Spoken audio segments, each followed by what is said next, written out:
I'm here today with Prettyboy Cosplay, and they are cosplaying as Doctor the from Doctor Doctor. Who. The Doctor. The Doctor. The Doctor. No, David Tennant, I think, was the best Doctor Who, I think, in my I opinion. grew up with Tom Baker, but then I didn't see Doctor Who for years and years and years and years. And then the 10th Doctor came out, and I still didn't see it. And then, like last year, everybody was like, "You need to watch Doctor Who because you'll love David Tennant. You love David Tennant. Watch Doctor Who." And I was like, "Fine." So I watched it, and I was like, "Okay, I give in. I love the 10th Doctor." And how did you discover cosplaying? No, that's actually a really interesting. Well, not interesting story at all. I worked at a video store, and somehow I made friends at a place called the House of Anime, which used to be in Duluth, Georgia.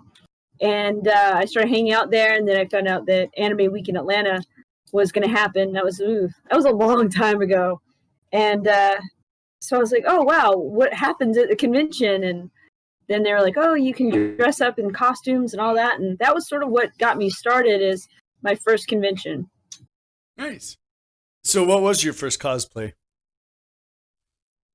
My first one was actually from it was two, technically. I started right after high school.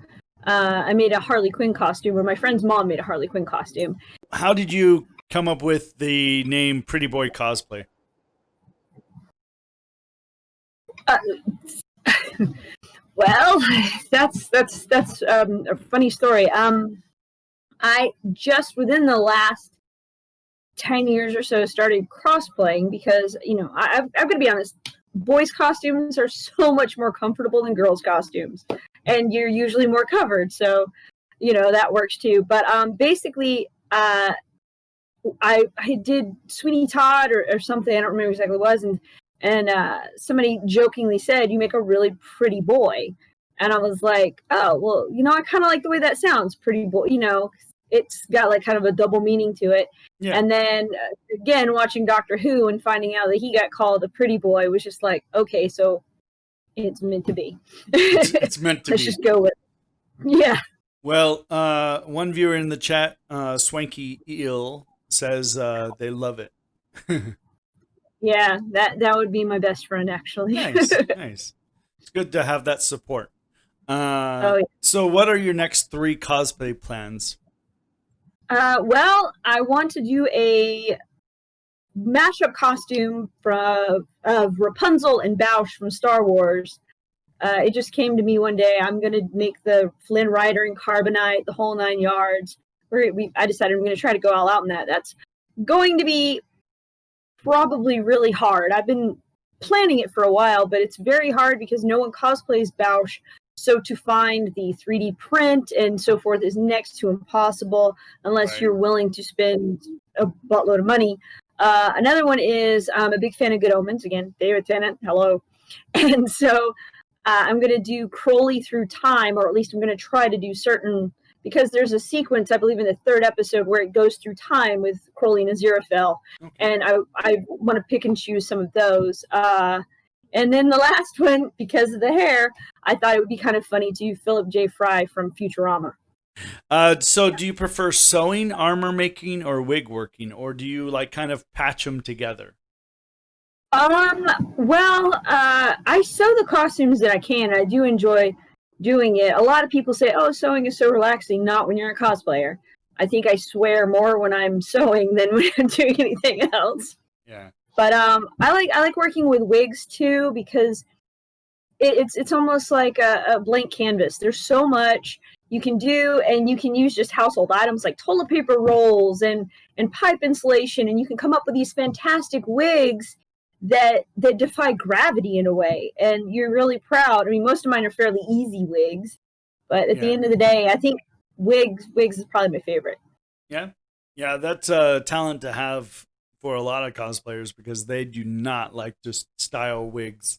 Wig working is the hardest thing in cosplay, a lot of people have said. So when you do your photo shoots, do you prefer to do them green screen, or do you like to go to the location? It really just, I kind of like both if I can do it. I don't mind doing, with the green screen, you have more options because you can put any kind of background in there, whatever. But sometimes the location, with locations, you have the wind, you have the sound, you have the ambiance of what's really going on instead of just a green screen. So I think if I had to choose, probably going to the location if I can. Yeah. That's what a lot of people like to say because they like to have the scenery and the natural lighting and everything like that. Doctor Who, the character you cosplay frequently? Actually, I just started to cosplay Doctor Who. I did it for C2E2, which was the last of the conventions of 2020, apparently. And I got a lot of people really liked it. I also did Crowley. So that was sort of my premiere for the costume, testing the waters, see if it was going to work. And I will probably play more frequently because it is an easy costume to get into, as an easy character to pull off. And I have pretty much everything that has to do with the character. So is that a wig you're wearing now, or is that your natural? No, actually, oh god, here it goes. Okay, I used to have like really, really long hair, and for years I'd always wanted to get like a really short boy cut for no other reason than being able to wear wigs and stuff like that. Well, when Good Omens came out, and I was like, wow, I could just get my hair cut like David Tennant's hair, and just that would make my life so much easier. And to be honest, getting this haircut, it opened it to Star-Lord, Fry from Futurama. There's so many characters that I love so much that have short red hair. So I was like, I just, instead of having to buy individual wigs, I could just style my real hair. Of course. So, yeah. No, this is the wig. So do you have any favorite cosplayers out there? Yeah, actually, and I'm lucky enough to say that they're friends of mine.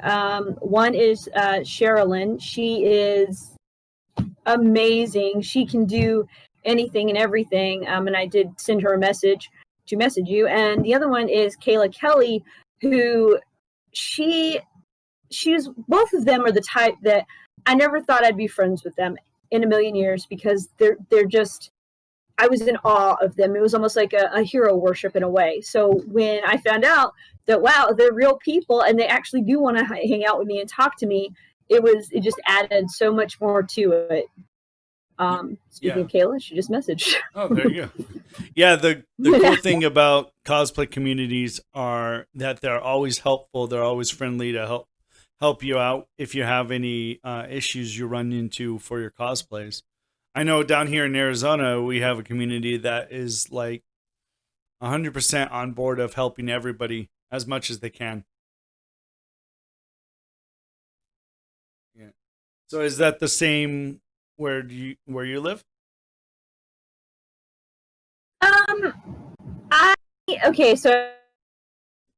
So I live in Georgia. It's a little different. I think cosplayers a little more around here, a little more, few and far between. We're spread out more. I don't like the person who cosplays my 11th Doctor.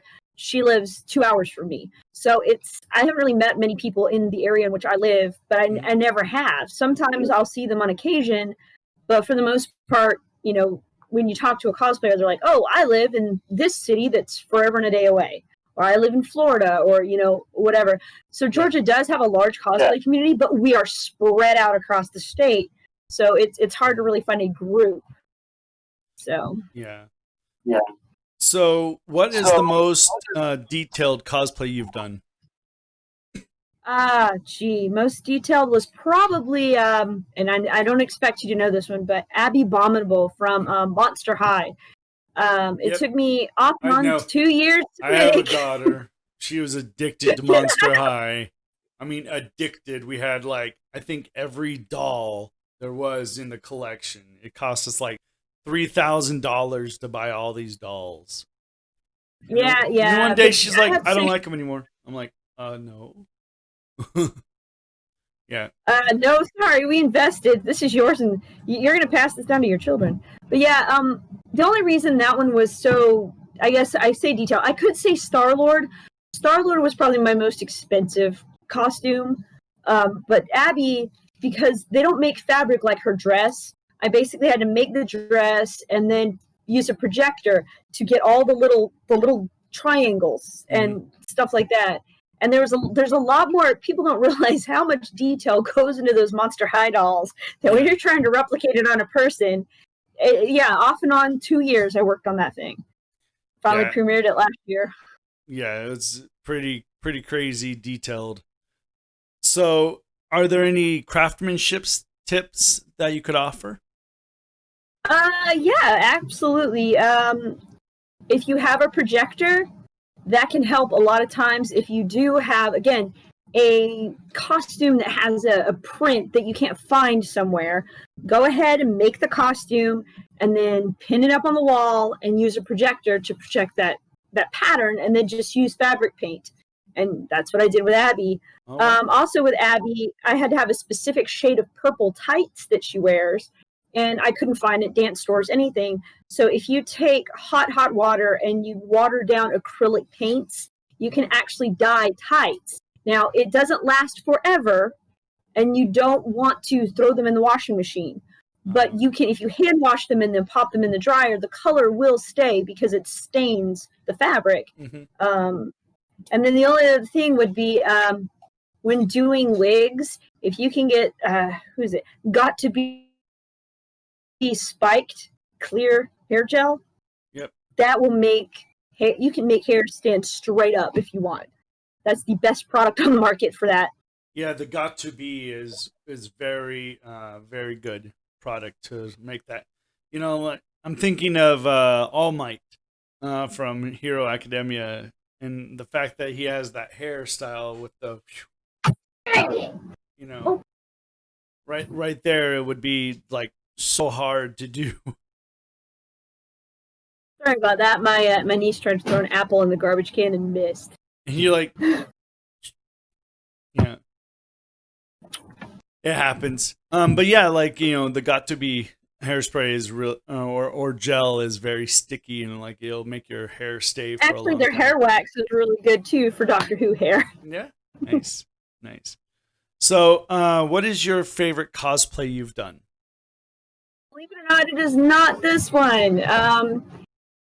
I've got my favorite and my most known. My favorite female character to do is probably Domino, but she takes a lot of time with all the makeup and all that stuff. So I really enjoyed being Crowley, to be honest, because that's, I don't know. Crowley from Omens, right? From Good Omens. Yeah, Crowley from Good Omens. Yeah, a lot of people. I got a really good feedback from that, and so it sort of was like, okay, well, I should do this more often, So no, yeah, exactly. definitely. Exactly. No, yeah, and you maybe Barty Crouch Jr. sometime, Yeah, I've actually considered Barty Crouch Jr. Yeah, just think of all the movies that David Tennant has been in. You're good. Oh, I know, right? I'll just do it with the David Tennant characters. There you go. So what is the worst cosplay horror story that you have? Okay, I was prepared for this one, and it's the one I always kind of tell people, because there's a very big issue that you hear, and it's always pushed onto guys that cosplay is not consent. I don't think it's expressed as much towards females do the same thing. Yeah. And so many years ago, well, I don't say many years ago, but a few years ago, I put together Harley Quinn's Mad Love costume, which is the little nightie, and I was still very, very covered, very decent, And there was an apparently intoxicated Harley Quinn in the regular black and white quartered outfit, and she just felt, because we were both female, that it was okay if she kissed on me and got a little too comfortable with me. Right, wow. I know. And her boyfriend, of course, was all for it. And I ended up just being like, well, I got to go now. And yeah. And it was, wow. The worst part was, it was in the basement floor of the Marriott in front of everyone. So people were taking pictures like crazy, probably. And we're frozen again. Hold on. Fix that. Just as bad. So, yeah, okay. That women can be just as bad. And I've witnessed it happen to the 300 guys too, when the women try to look up their little loincloth things too. Yeah. So no, it's sad in that in the cosplay community we have to have campaigns like cosplay doesn't equal consent, and you know, um, well, the good campaign that's going on right now is anybody could be a cosplayer, which is good, but it's sad that we have to have these things to let the society know, hey, if you see a cosplayer, do not judge them harshly, do not make fun of them, do not go up to them and grab their naughty bits and everything like that. It's sad that as a community we have to do that, but it's good that cosplayers are understanding, and you'll see it around cons where it's not so bad. Much better. It's gotten better. It used to be really bad. Yeah, it used to be really, really bad. So, what is your funniest cosplay story? Okay, so I actually have two, and I was trying to figure out which one to tell, and then I spoke to the person that this happened to. So, okay, so last year, I don't remember who I was dressed at, so but me and my friend Audra were going through Dragon Con, and she was dressed as Elton John in his I'm Still Standing outfit. And she had these big rainbow butterfly wings because it was, 11 o'clock at night. And I noticed a string sticking out from the bottom of her pants. And what happened is she didn't realize when you buy a man's suit, the bottom is not completely finished because you're supposed to take it to an alteration place and have it cuffed wherever it needs to be. And so what ended up happening was I stepped on the string, and it ripped the inseam of her pants all the way up to her crotch while we were walking through the food court at Dragon Con. Wow. And she didn't even notice at first either. And then all of a sudden I looked down and I just went, and then she looked down and she went, You're like, I'm showing off my naughty bits. No. Yeah. I know, right? We're like, well, you're still standing. So. You're still standing at least. That's funny. Exactly. Oh, it's funny. So, of course, during the pandemic, a lot of cosplayers are going insane that they can't go to conventions and everything. How are you coping with everything? Well, like I said, there are some people that I can come in contact with when it's possible. Me and some other Whovians are getting together.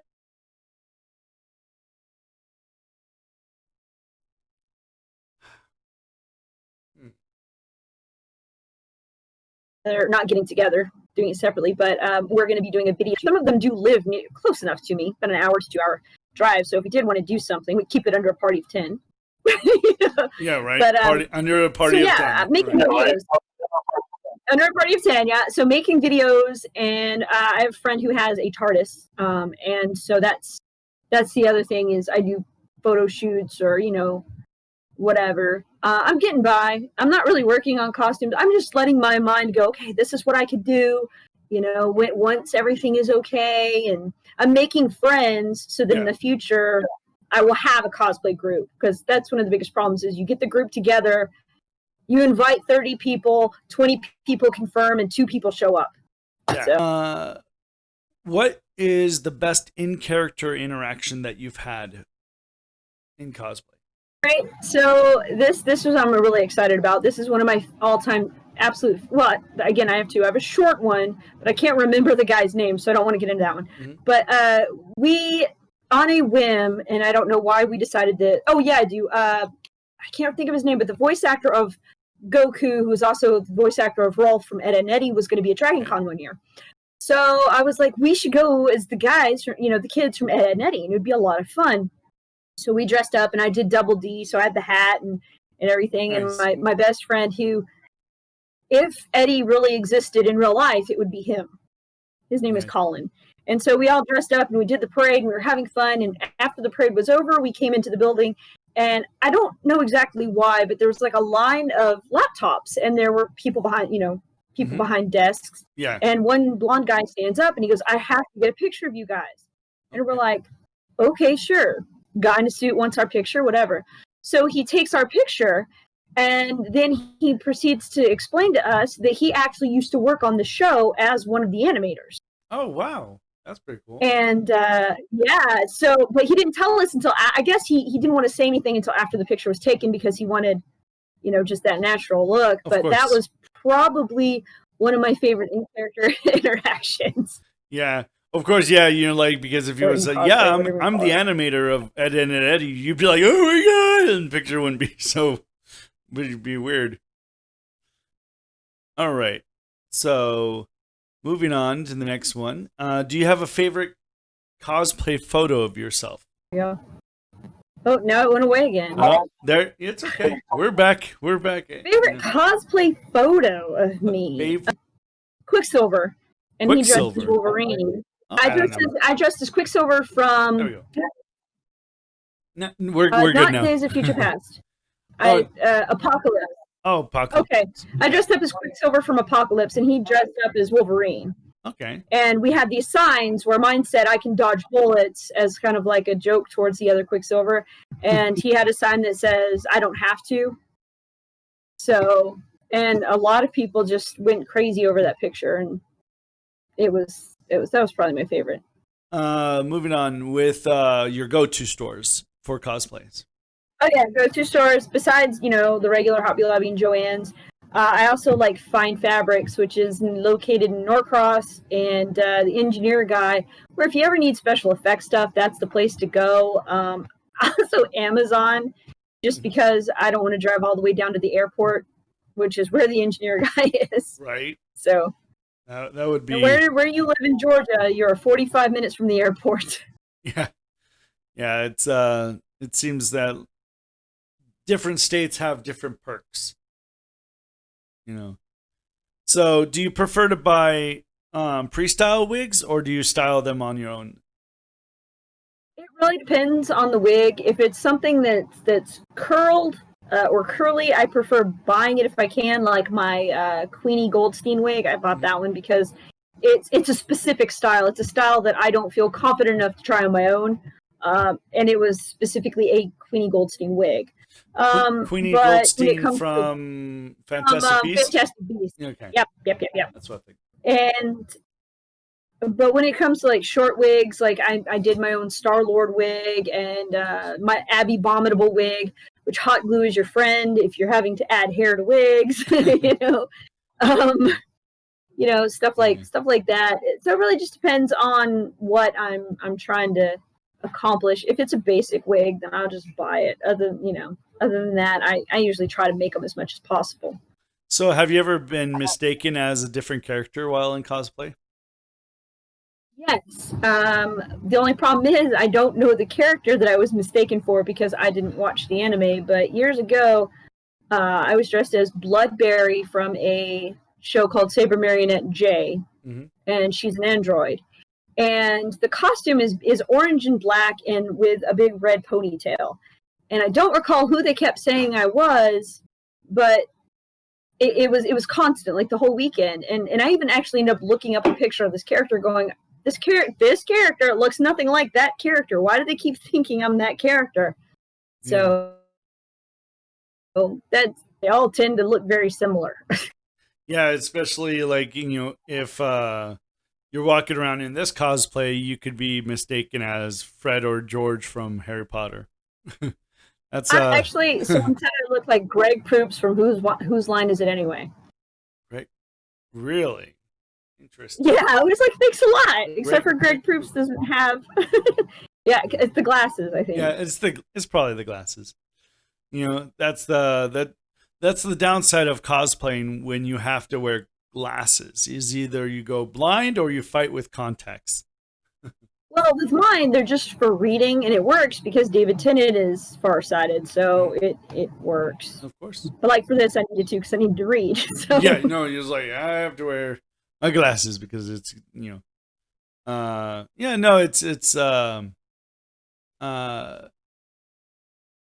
when we're cosplaying, it's very important to always try to look like the character, but then I like the fact that more often people are using their own spin to the character, their own creation. So when you do cosplay, do you go for realistic of the character, or do you go for your own interpretation? I am I'm often teased by my friends because I tend to try to go as screen accurate as possible. I did the purple, what do you call it? Purple members only jacket from Deathly Hallows 2 when I was George Weasley one year, and I couldn't find the fabric, I couldn't find the purple gingham or whatever that print is fabric. So I ended up having to get the white and dyeing it, and I sewed the pockets, and I literally just started from ground zero and made this jacket.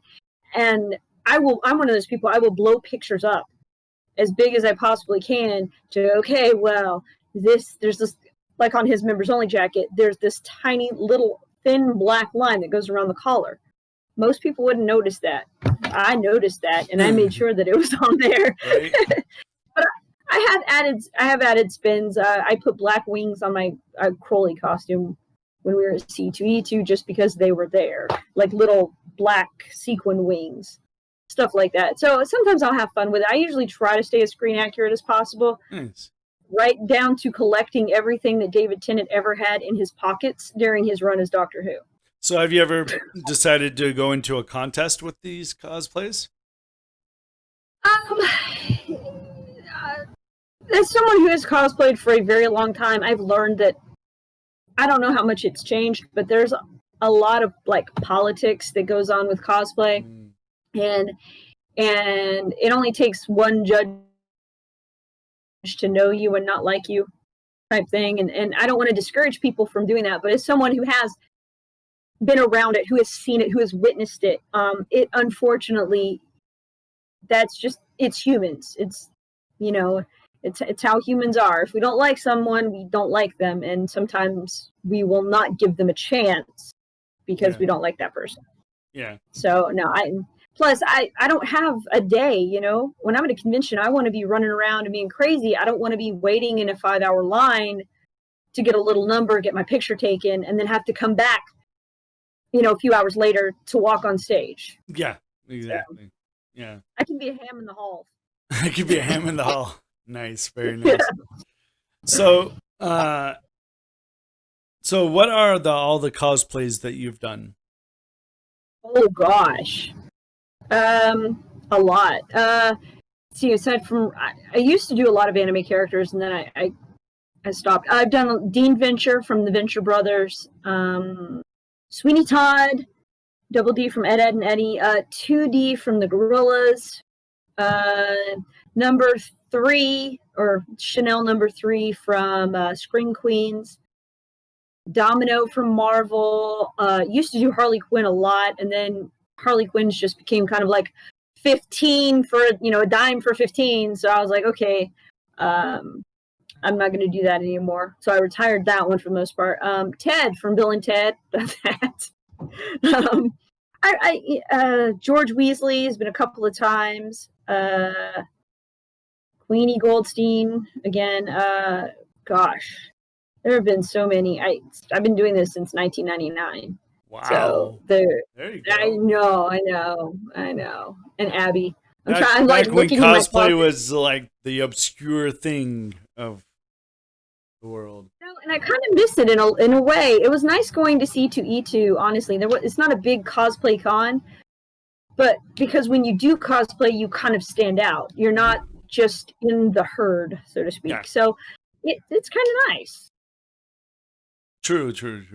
Yeah, well, you got to think about like in the early the late 90s and early 2000s, whenever you did cosplay, it was for a movie premiere or whatever, and so you were trying to be realistic to the character as possible. And now people are putting their own twist on things, and unfortunately sexualizing a lot of characters. And I freaked out when I saw a sexualization of Mario. I was like, what the huh? Well, my thing is where I sort of draw the line is I believe anybody, yeah. If you want, but what bothers me, I think, is when people will take child characters and sexualize child like that. It's like, okay, she was a 13-year-old girl. Yeah. So that makes me uncomfortable.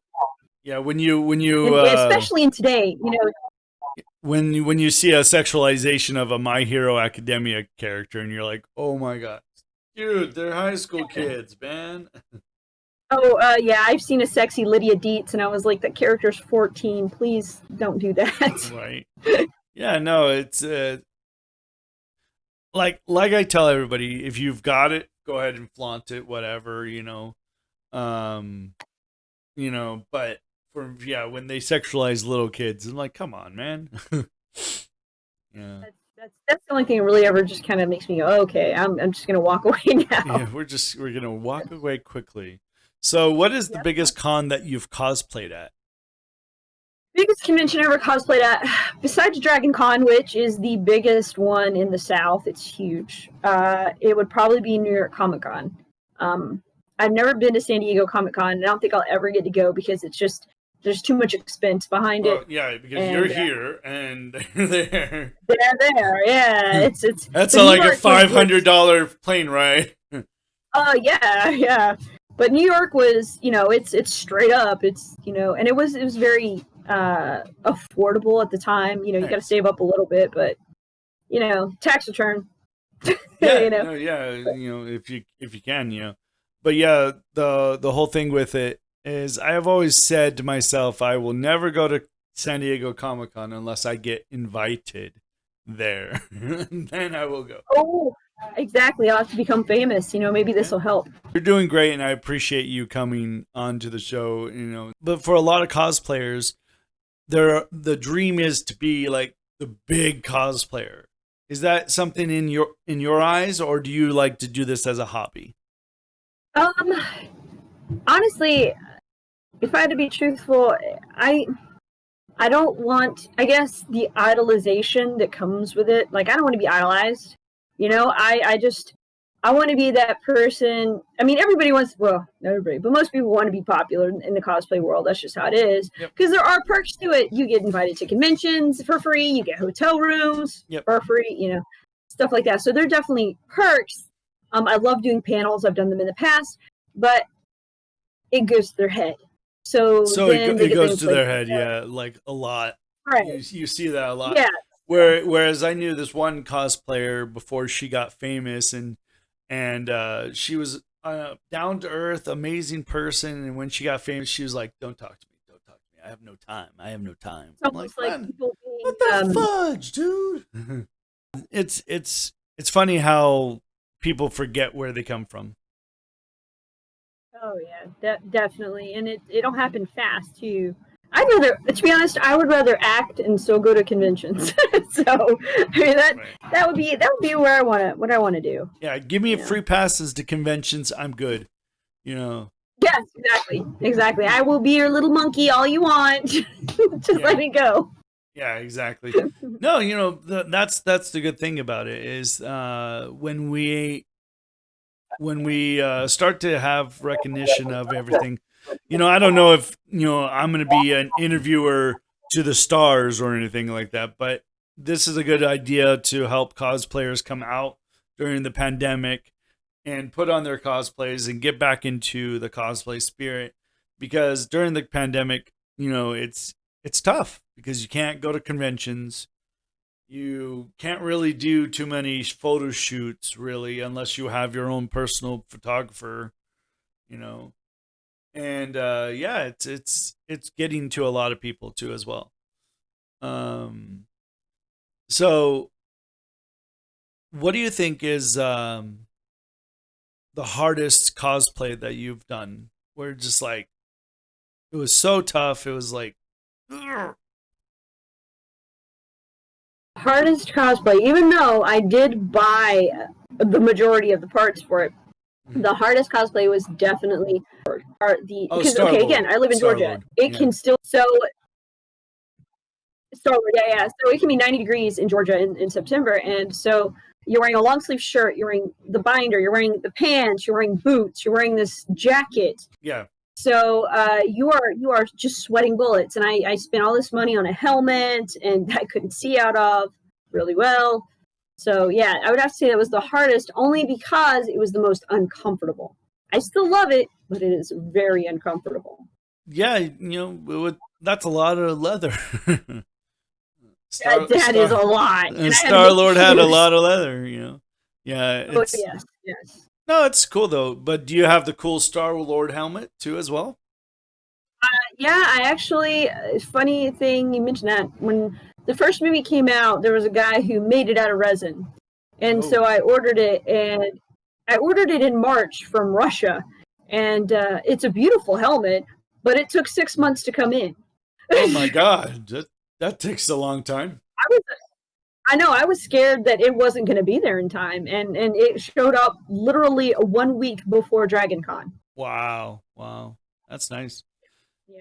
So, if you had a choice, do you prefer making your cosplays yourself, or do you like to like piece them together? Well, the way I look at it is, if a costume has, like, for example, my Star Lord costume, it was black jeans that I just had to attach some extra leather pieces to and add zippers to the cuffs so they could be boot pants, whatever you call it. I don't know. But anyway, and with Quicksilver, it was buying a lot of it, having to alter some of it. Yeah, So if it's a costume that is out of my level of skill, because there are yeah, some things that I'm like, I don't know how you did this, you know, then yeah, I don't have a problem buying it. And I don't think anybody should ever be judged for buying a costume. no, Because, for example, this suit, okay, you can't find brown fabric with light blue pinstripes. yeah, It doesn't exist. It has to be custom made. So yeah, I bought this suit. The shirt's from Goodwill. The necktie is from Amazon. I mean, yeah. if you have to buy it, you have to buy it. If you can make it, you can make it. My friend that I mentioned earlier, Sherilyn, Hmm. she can make. She's legitimately a professional costumer. She makes Okay, costumes for TV shows and stuff. So nice. she knows all of this, how to do this. So she makes all of her costumes. Yeah, But she also has been doing that for years. hmm. Where I have a retail job, I don't have time to hone in Right. on those skills. So if I have to Yeah. buy it, I gotta buy it. No, it's in a lot of people's opinion, they feel that like a cosplayer who should get like a lot of attention are the ones who are putting their blood, sweat, and tears in every single cosplay they've done. What do you think is your favorite part of cosplaying? So the first thing is you're not having to be yourself. So it's like Halloween again. So when I wear the Doctor, I act like the Doctor. When I wear Crowley, I act like Crowley.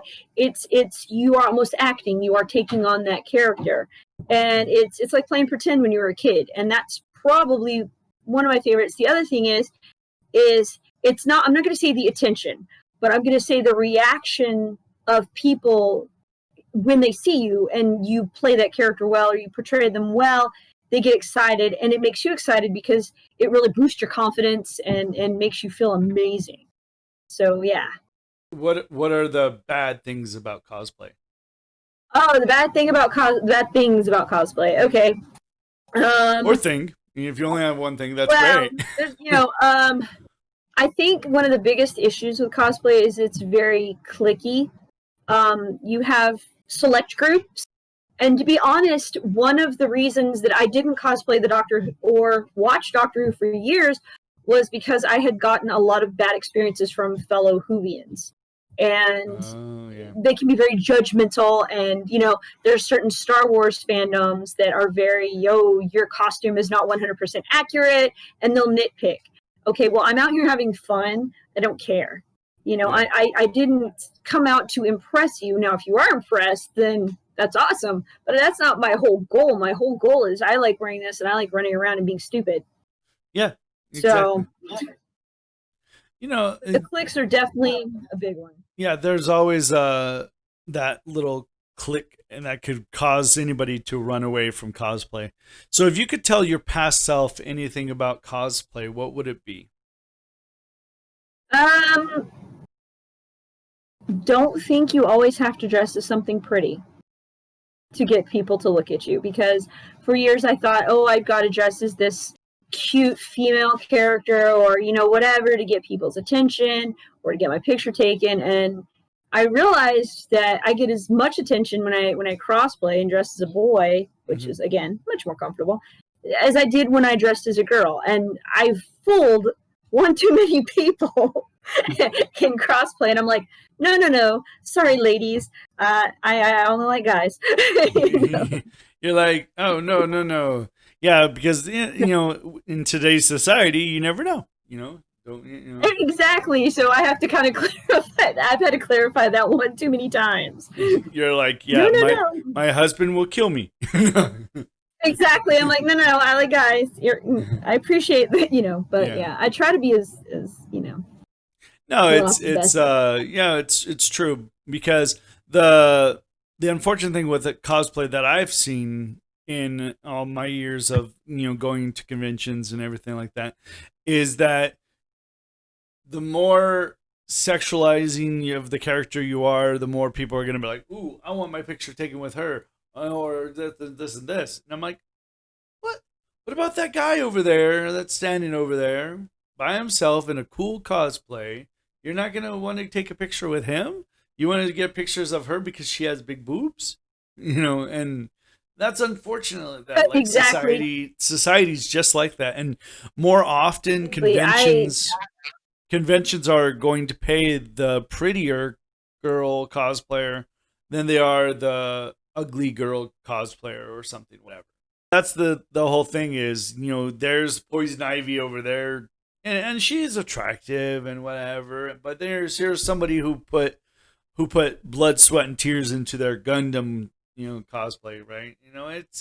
It's sad in a way, and in a way I understand because sex sells. Okay, we understand. People are going to want to get their the character representation more often than not. It's crazy. So, um, in your opinion, what's the future of cosplay? well, again, for as long, I started cosplaying when there wasn't a lot. And the thing is I feel that the future of cosplay is going to become, again, like we make jokes all the time on the boards of, oh, Witcher is going to be the cosplay of this year because that's what just came out. So it tends to be whatever comes out at that time. Uh, but I think it's definitely, I think, like, anime tends to be taking over other Okay. conventions as well, Yep. True. because you're getting the younger generations up here now. Just like I said before, it's 40% costume and 60% character. If you play the character, don't worry about the costume. I mean, no, people won't even notice, I promise. So, Yeah. yeah, I think that's important. Yep. Yeah. They're not gonna notice that little mistake that you made in the inseam. Exactly. And if they notice that, they have bigger issues than your costume. Right. Exactly. No, I think as cosplayers, it's always fun to have ideas that are coming out and everything. And hopefully during the pandemic, you have a lot more time to actually work more on your cosplays and perfect them. Right. So again, thank you for the interview, and yeah, and so you take care of yourself and have a nice rest of your day. Too. Thank you again. All right, thank you. Take care.